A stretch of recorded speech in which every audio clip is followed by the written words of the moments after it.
I think it's unfortunate that feminism has become somewhat of a pejorative term, and I remember sitting in the green room at Channel 9 with a young girl. We were about to go on television to talk about women's issues, feminism, and she went on about how supportive she was of equality, and then she turned to me and said, "But don't get me wrong, I'm not a feminist because I like boys."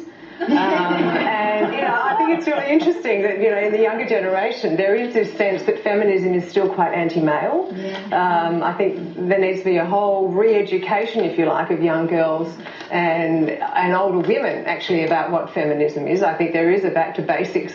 We need to, and please don't let that back to basics be man-hating. I think it's really counterproductive. I think liberation is so much more about, looking out for what you want rather than caring about what men want. Jermaine, you like boys? Sometimes.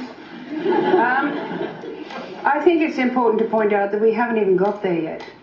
When we talk about equality, we're actually enunciating a profoundly conservative aim. We just want to have what somebody else has got. We don't really want to change the whole system.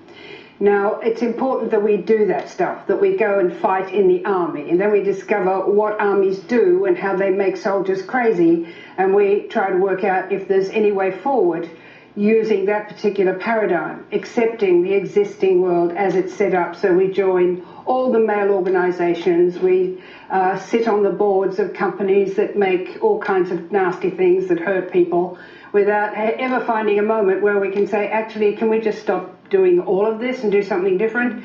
We're not even there yet. Until we've actually worked out how the world as we've inherited it works, how masculinity is imposed on men and what it does to them, because it is a very demanding and inhuman creed, until we've figured that out, we cannot even see a way forward.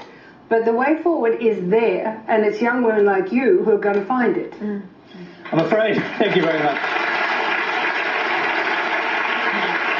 That's all we have time for tonight. Please thank our fabulous panel, Deborah Chi.